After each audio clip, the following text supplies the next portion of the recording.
Greetings, everyone. My name is KS Deepak, and on behalf of the entire Sheila's family, I extend my regards and wish you a happy new year. तो चलिए देखते हैं कि आज के Hindu newspaper analysis में कौन से टॉपिक्स है जो हम लोग डिस्कस करने वाले हैं. So the first topic is on the aspects of Bhima Koregaon battle.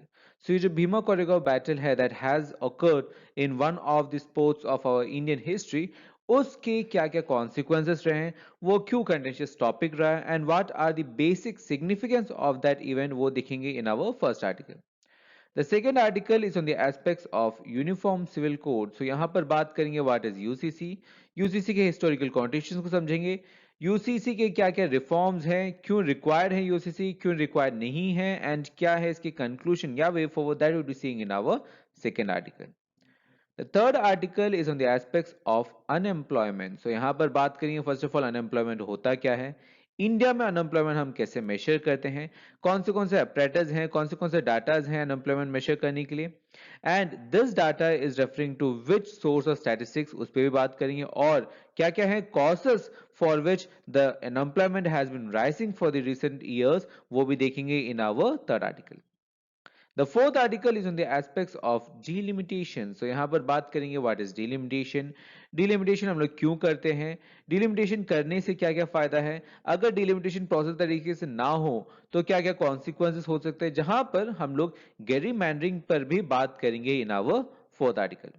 And then the fifth one is on the aspects of millets consumption. So यहाँ पर बात करेंगे मिलेट्स होते क्या हैं, कितने कितने प्रकार के मिलेट्स होते हैं, गवर्नमेंट ऑफ इंडिया क्यों प्रमोट करना चाहती है, क्या क्या इनिशिएटिव्स हैं that has been taken from the government of India side so that we promote the consumption of millets, सब देखेंगे इन आवर फिफ्थ आर्टिकल.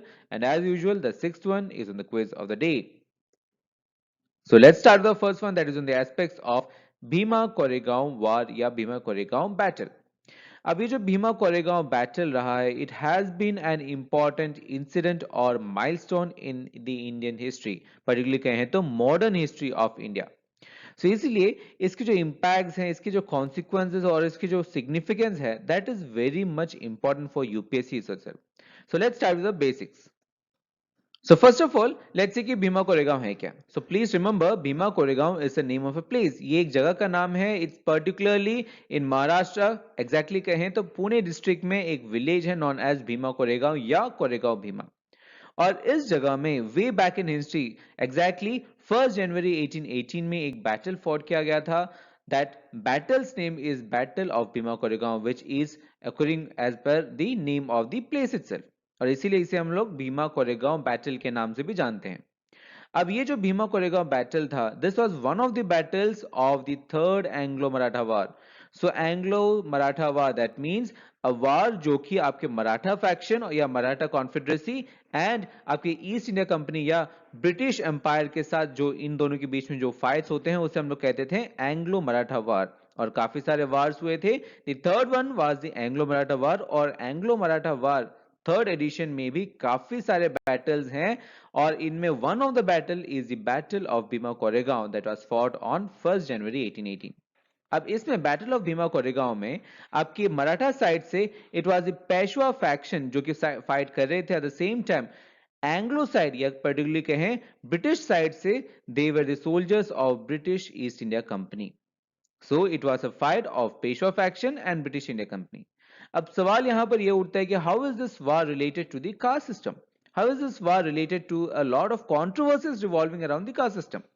क्योंकि ये जो फैक्शन है, ये जो वार हुआ था, that was between the Peshwa faction and British East India company. So how is it related to caste system.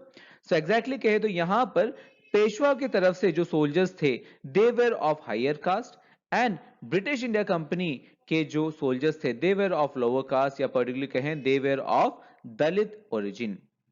And इस वार में या इस बैटल में पर्टिकुलरली कहें, इस बैटल में द पेशवास लॉस्ट और the British East India company von.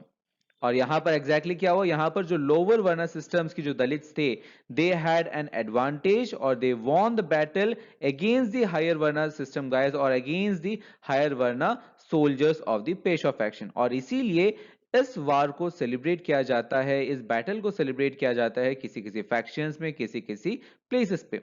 And that is why there is a lot of controversies revolving this Bhima Koregaon battle. और इसके बाद देन बाबा साहेब अंबेडकर जी ने भी इस साइट को विजिट किया था in the year 1927, particular January 1 1927, and इसके बाद से ही this location, this place, this memorial is considered to be a battle for the Dalit community, या दलित आइडियोलॉजी के लिए एक मेजर सिग्निफिकेंट साइट बन गया है. That is the whole controversy revolving the Bhima Koregaon. With that, now let's move to our next article, that is on the aspects of enacting an uniform civil code. अब बात uniform civil code की जब करते हैं, so uniform civil code has been an contentious topic, has been an debatable topic, not after independence but before independence also. और इसीलिए ये जो टॉपिक है, it is of huge significance, huge gravity for UPSC itself. So इसके जितने भी nuances हैं, we have already discussed all those nuances in our 16 December video, जहां पर we started off with कि what is UCC, UCC है क्या, कैसे आप रिलीजन में यूनिफॉर्मिटी लाने की कोशिश कर रहे हो. Then we also talked about the historical perspectives, history के हिसाब से क्या क्या चेंजेस हुए हैं, क्या क्या मेजर्स हुए थे, क्या क्या माइलस्टोन्स हैं when it comes to UCC. And then we also talked about the judicial interventions जो कि UCC से related है, जहां पर the Shah Bano case, the Daniel Latifki case, the Sarla Mudgal case, all these major cases we have discussed. And then we also discussed कि क्या क्या advantages हो सकते हैं and क्या क्या disadvantages हो सकते हैं if we enact UCC in our 16 December video itself. So please refer to the video so that you have a very good clarity and comprehensive understanding of this topic.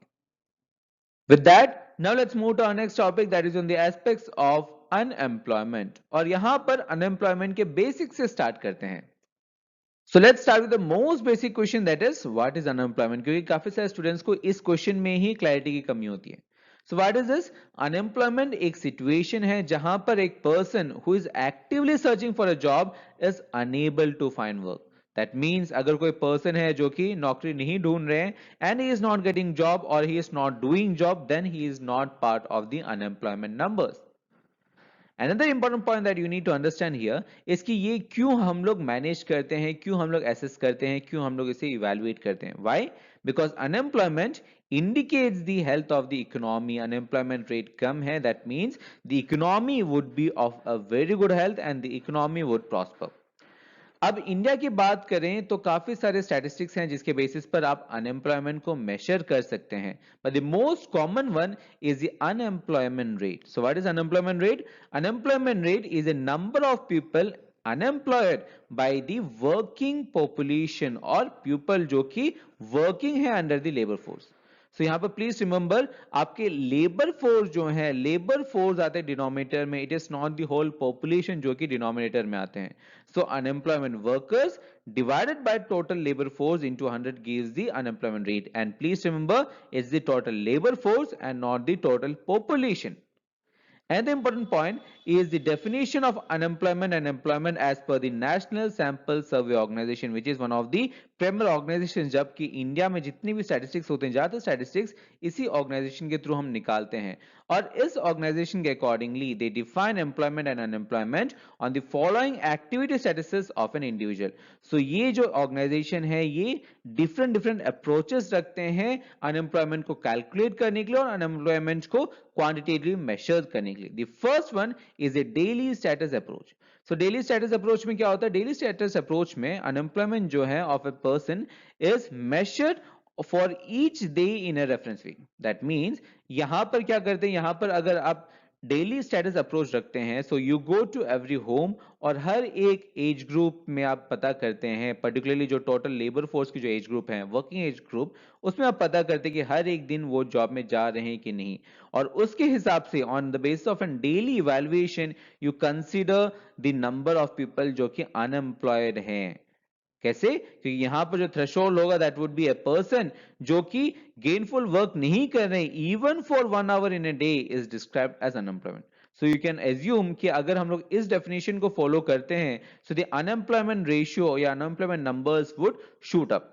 So that is the issue. Eight the same time जो scope है इसके data collection का, इसके सर्वे का, that is also huge, और इसमें काफी सारे कॉज भी आते हैं, और इसीलिए डेली स्टेटस अप्रोच हम लोग जनरली यूज नहीं करते. Another approach is the weekly status approach. So weekly status approach में क्या है, वीकली स्टेटस अप्रोच में हम लोग उन पर्संस को कंसिडर करते हैं, उन पर्संस को हम लोग इंक्लूड करते हैं हु डू नॉट हैव और did not have any gainful work और were unemployed even for an hour of any day of the week preceding the date of the survey. That means अगर आज के दिन में हम लोग सर्वे कर रहे हैं तो पिछले वीक में वो कंसिडर करते हैं कि अगर पिछले वीक में एक भी घंटा वो अगर अनएम्प्लॉयड रहे हैं या वो एक भी घंटा गेनफुल वर्क नहीं किए, then that person should be considered unemployed. और इस बेसिस के जो अप्रोच है उसे हम लोग कहते हैं weekly status approach. The third one and the most common one used is known as the usual status approach. So usual status approach में क्या करते हैं, हम उस persons को, उस personalities को हम लोग include करते हैं, उनको quantify करते हैं, उन्हें count करते हैं who were unemployed or had no gainful work for a majority of time during the 365 days. That means यहाँ पर on the day of the survey पिछले ईयर को हम लोग कंसिडर करते हैं और पिछले ईयर में जितने लोग हैं जिन्होंने मेजॉरिटी ऑफ द टाइम कोई भी गेनफुल वर्क नहीं किया है, उन पर्संस के नंबर्स हम लोग काउंट करते हैं and on the basis of that number we calculate the unemployed workers, on the basis of unemployed workers we give the unemployment rate जो कि हम लोग जनरली कोड करते हैं। So usual status approach is something जो कि हम लोग जनरली कोड करते हैं, जनरली फाइंड करते हैं, because if you look at the daily status approach और वीकली स्टेटस अप्रोच, उसे पता करना, उसके मेजरमेंट, उसके quantification, all this aspects is a lot of technical difficulties. So इसीलिए हम लोग इन दोनों अप्रोचेस को डेली या वीकली अप्रोच को यूज नहीं करते हैं, we generally go with the usual status approach. So अब देखते हैं कि इंडिया में किस किस प्रकार के अनएम्प्लॉयमेंट है। The first type is known as disguised unemployment. So इसमें क्या होता है, so here there is a mismatch between the people employed and what they actually need. For example, मान लीजिए कि यू हैव एन एकड़ ऑफ लैंड और इस एकड़ ऑफ लैंड में अगर आपको पैडी कल्टीवेट करना है so you need 10 people, but आप 10 लोगों को एम्प्लॉय करने के बजाय यू यूटिलाइज 50 पीपल, आप 50 लोगों को यहां पर एम्प्लॉय कर रहे हैं। So there is a difference of 40 people जिसको आपको जरूरत नहीं है, even after that you are employing them. And this kind of employment जो कि आप इन 40 लोगों को दे रहे हैं जो कि रिक्वायर्ड नहीं है, उसे हम लोग कहते हैं disguised unemployment. Another type of unemployment is known as structural unemployment. So ये क्या होता है, so यहाँ पर there is a mismatch between the worker skill and the availability of the jobs in the market. For example, मान लीजिए कि after graduation you have to go for an industry, आपको एक industry के पास जाना है और इंडस्ट्री में अगर आपको नौकरी चाहिए so you need the knowledge of C++ जो कि एक कोडिंग लैंग्वेज है, बट एज एन ग्रेजुएट आपके पास C++ का नॉलेज नहीं है या स्किल्स नहीं है। So that means आपके पास जो स्किल्स हैं वो इंडस्ट्री को जरूरत नहीं है और इंडस्ट्री को जो जरूरत है वो आपके पास नहीं है। So this mismatch leads to an unemployment known as structural unemployment. Another type of unemployment is known as seasonal unemployment. So seasonal unemployment क्या होता है, यहाँ पर लोग जो हैं वो unemployed होते हैं on basis of an season. For example, मान लीजिए कि you are employed farmer और आप पर्टिकुलरली फार्मिंग करते हैं पैडी का, और पैडी पर्टिकुलरली किसी किसी सीजन्स में ही हम लोग कल्टीवेट करते हैं, हम लोग सीड्स को सो करते हैं, you don't so it through out the year. और जब जब पैडी को आप कल्टीवेट करेंगे you would be employed, otherwise you would be unemployed. और इस तरीके के एम्प्लॉयमेंट जो कि सीजन वाइज डिपेंड करते हैं, that is known as seasonal unemployment. Another type of unemployment is known as vulnerable unemployment. So ये क्या है, यहाँ पर the people are employed informally but not formally. For example, ऐसे लोग होते हैं जिन्हें informally काम दे देते हैं कंपनीज, informally उनसे काम करवाते हैं, उनको जॉब कॉन्ट्रैक्ट दे देते हैं, उनसे काम करवाते हैं, पर उनके जो रिकॉर्ड्स हैं रिकॉर्ड्स रखते नहीं है, और वैसे टाइप के अनएम्प्लॉयमेंट को हम कहते हैं vulnerable unemployment. Another type of unemployment is the technological unemployment. अब technological unemployment is something that we are seeing now. For example, मान लीजिए कि let's take this example only.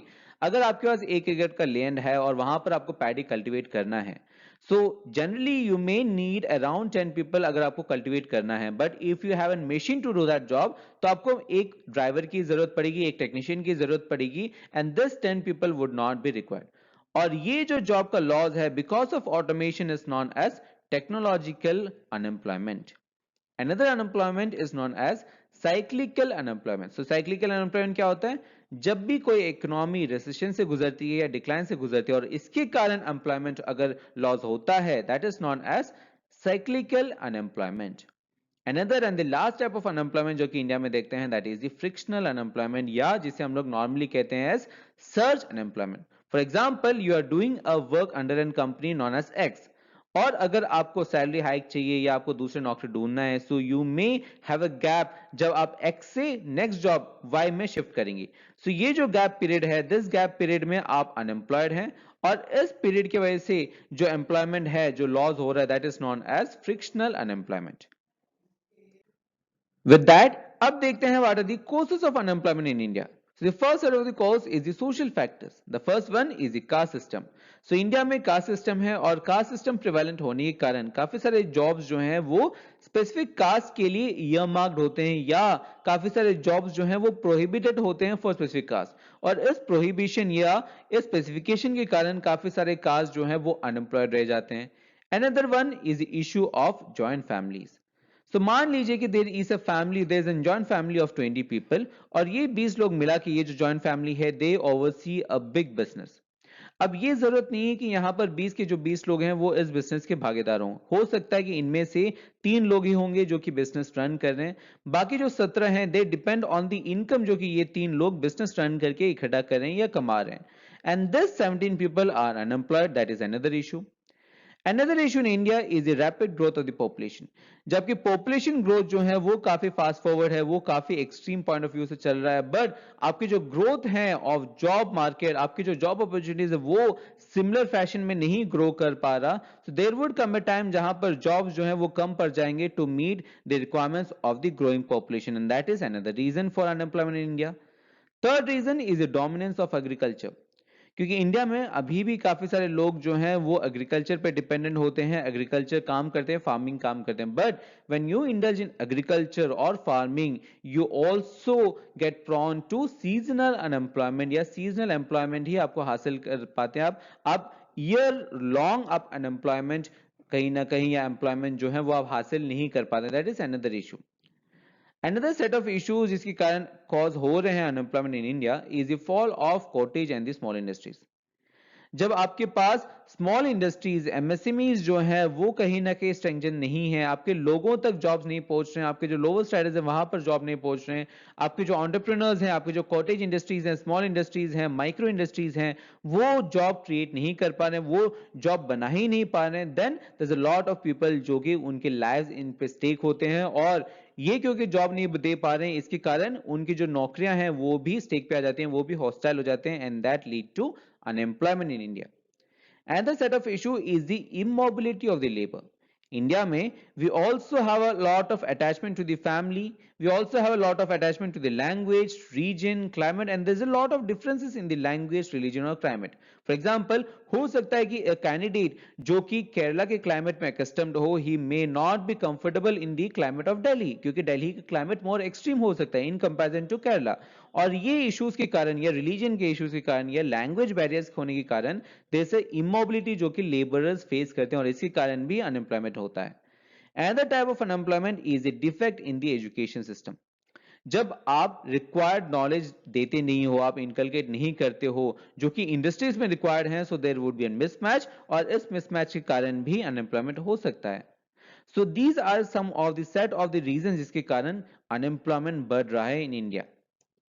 अब देखते हैं कि गवर्नमेंट ऑफ इंडिया ने क्या क्या initiatives over the years launch किए हैं to tackle the issue of unemployment और tackle the menace of unemployment. The first measure was taken in the year 1971 known as TRISEM, that is Training of Rural Youth for Self-Employment. Then there was this IRDP जो कि हम लोग ने 1980s में launch किया, that is Integrated Rural Development Program. Then there is this RUT SETI, that is the Rural Development and Self-Employment Training Institute, ताकि employment के जो इश्यूज जो हैं उसे हम बढ़ा पाए, जॉब क्रिएटर्स बन पाए। Then we had the Jawahar Rozgar Yojana also in the year 1989. We had the Manrega system also जो कि employment guarantee करते हैं लोगों को। Then we also have the प्रधानमंत्री कौशल विकास योजना, the Startup India जो कि entrepreneurship culture develop करते हैं, the Stand Up India जो कि बैंक loans देते हैं to the women and SC and ST, and we also have the National Skill Development Program ताकि हम लोग vocational skills या required skills inculcate कर पाएं लोगों को, ताकि ये जो mismatch के कारण जो unemployment है वो हम कम कर पाएं। With that, now let's move to our next article, that is on the aspects of delimitation. अब ये जो delimitation है, it has been a controversial topic over the years, and that is why we have already covered this topic in our 28 December video, जहां पर we discuss की delimitation first of all होता क्या है, क्यों करते हैं हम लोग, कैसे करते हैं, व्हाट इज डिलिमिटेशन कमीशन, उनके ऑर्डर्स आप कैसे चैलेंज कर सकते हो, एंड डिलिमिटेशन अगर ठीक तरीके से ना हो देन क्या क्या इश्यूज हो सकते हैं, जहां पर we discuss the aspects of gerrymandering also. So please refer to the 28 December video so that you have a very good clarity or importance of this topic. With that, now let's move to our next article that is in the aspects of millets consumption. So यहाँ पर millets के consumption पे बात करते हैं, इसके basic से ही start करते हैं. So the first basic question here is कि millets होते क्या हैं? So millets collective term उन plants को refer करते हैं, उन grasses को refer करते हैं जो कि small seeded annual grasses. For example, रागी, बाजरा, जोवार, सामा, वरिगा, ये सब जो हैं इन सब को collectively हम लोग कहते हैं millets. और मिलेट्स के काफी सारे प्रकार होते हैं जो कि आप इंडिया में पा सकते हैं. सो इंडिया में फॉर एग्जांपल रागी को कहते हैं finger millet, then jowar is known as sorghum, sama is little millet, there is bajra जिसे हम लोग पर्ल मिलेट कहते हैं, एंड वरीगा इज देयर जिसे हम लोग नॉर्मली पोर्सो मिलेट कहते हैं.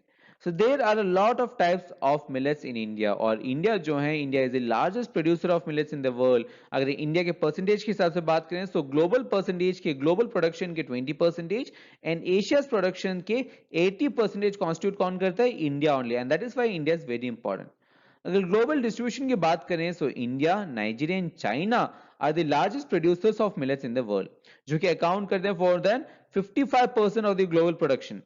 सेम टाइम इंडिया जो है, India is one of the major producers, but इसके बावजूद भी जो नंबर्स है मिलेट प्रोडक्शन का, that has not increase considerably. और अफ्रीका जो है, Africa has dramatically increase its number of millet productions over the years. और इसीलिए हमें भी जरूरत है कि हम भी मिलेट प्रोडक्शन को कहीं ना कहीं पुश करें ताकि इंडिया एक मेजर की प्लेयर रहे. इसके साथ साथ अब बात करते हैं क्या क्या दूसरे सिग्निफिकेंस हैं apart from the aspects of economy. The first aspect is its nutritional superiority. तो जो मिलेट्स हैं वो लेस एक्सपेंसिव होते हैं, at the same time nutritionally superior होते हैं इन कंपैरिजन टू व्हीट और राइस. अगर आप रागी की बात करते हैं, so ragi is known to have the highest calcium content among all the food, और इसीलिए इसको कंज्यूम करना भी बेटर है. सो मैग्नीशियम के अमाउंट्स जो है, कैल्शियम के अमाउंट्स, आयरन के अमाउंट्स, विटामिन मिनरल्स जो हैं वो काफी हाई कंटेंट में होते हैं, और इसीलिए अगर हम लोग इसे कंज्यूम करते हैं तो हमारे जो न्यूट्रिशनल सिक्योरिटी है that would B strengthening. Another significance is the gluten free and low glycemic index. So gluten free होते हैं, at the same time जो millets हैं उनकी जो glycemic index है that is also low. What do you mean by glycemic index? So glycemic index ऐसा index होता है जो कि relative ranking देता है of the carbohydrates जो कि food में present है, जिसके basis पर हम affect करते हैं अपने blood के glucose level को. So इसके बेसिस पर रैंकिंग देते हैं और उस रैंकिंग को कहते हैं हम लोग ग्लाइकेमिक इंडेक्स. और क्योंकि मिलेट्स में ग्लाइकेमिक इंडेक्स काफी कम होता है और इसकी कारण ही मिलेट्स खाने से आपकी जो लाइफस्टाइल प्रॉब्लम्स हैं, आपके आपके जो ओबेसिटी के इश्यूज हैं, डायबिटीज के इश्यूज हैं, ये सब चले जाते हैं या इस सब को आप काउंटर कर सकते हैं. Another important point और significance is the super crop at growing. For example ये जो मिलेट्स हैं वो फोटो इंटेंसिव होते हैं, दैट मीन्स वो रिक्वायर्ड नहीं होता है, do not require a specific photo period for flowering. The same time वो रेजिलियंट भी होते हैं टुवर्ड्स क्लाइमेट चेंज. सो क्लाइमेट चेंज के कारण अगर छोटे मोटे चेंजेस जो हो रहे हैं सीजन्स में, क्लाइमेट्स में, उसके इंपैक्ट जो है वो मिलेट्स के प्रोडक्शन में रिलेटिवली कम करते हैं, रिलेटिवली कम होता है in comparison to the other crops. तो इसीलिए मिलेट्स को ग्रो करना हमारे लिए भी कहीं ना कहीं impactful. At the same time environment की स्पेसिफिकली बात करें, so millets have low carbon and water footprint, और क्योंकि कार्बन फुटप्रिंट कम है, वाटर फुटप्रिंट कम है, एट द सेम टाइम उनको कोई भी स्पेसिफिक फोटो प्रिंट नहीं चाहिए होता. That is why growing the millets would also be helpful for our environmental issues. अब बात करते हैं कि क्या क्या इनिशिएटिव्स हैं जो कि गवर्नमेंट ऑफ इंडिया ने टेक किए हैं so that we increase the consumption of millets.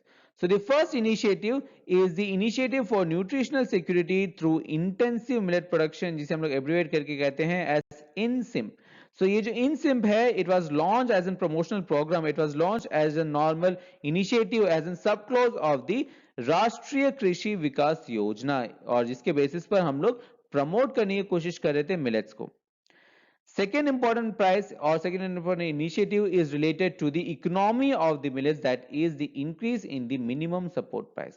So यहाँ पर हम लोग क्या कर रहे हैं, यहाँ पर जो गवर्नमेंट है वो हाइक कर रहे हैं, वो बढ़ा रहे हैं minimum support price of the millets. और जब आप मिनिमम सपोर्ट प्राइस बढ़ा रहे हो, सो जो फार्मर्स हैं उनको लॉस होने के चांसेस काफी कम जाते हैं अगर वो ग्रो करते हैं। और अगर मार्केट में उनका जो डिमांड है वो कम हो जाता है, इवन आफ्टर दैट गवर्नमेंट जो है गवर्नमेंट पे करेगा, और government would be paying a very considerable amount, a very good amount, और इसीलिए उनकी जो इंक्रीज है एमएसपी की, उसके कारण आपकी जो प्रोडक्शन है वो भी इंक्रीज होगा। Another initiative is the input support. So government क्या कर रहा है, government various provisions ला रहा है, for example the seed kits या inputs to farmers, value chains बना रहे हैं। So इन सब कारण भी आपकी जो मिलेट प्रोडक्शन है वो हम बढ़ा सकते हैं। Another type or the last measure जिसके कारण आज का आर्टिकल भी बेस्ड है, that is the International Year of Millet. So please remember, India जो है, India has already celebrated the National Year of Millet, जिसे that was in 2018. But International Year की बात करें, so according to India, India has sponsored a resolution जिसके basis पर India wants to mark 2023 as the International Year of Millet, और जिसके basis पर आज का आर्टिकल भी बेस्ड है। With that understanding, now let's move to our next aspect, that is on the quiz of the day. So the first question is regarding the ad hoc judge. So यहाँ पर बात करें ad hoc judge से related technicalities के ऊपर, वैसे second question is regarding the aspects of foreign trade of India. Again both these questions are based on current affairs only. So in questions को attempt करें, और इन questions के जो answers हैं along with the explanation would be provided to you in the form of PDF, जिसका जो link है वो आपको वीडियो के डिस्क्रिप्शन में मिल जाएगा, as well as जो PPT है जिसके ऊपर एनालिसिस किया, that also in the form of PDF. You'd get a link in the video's description only. So stay tuned for more content. See you tomorrow.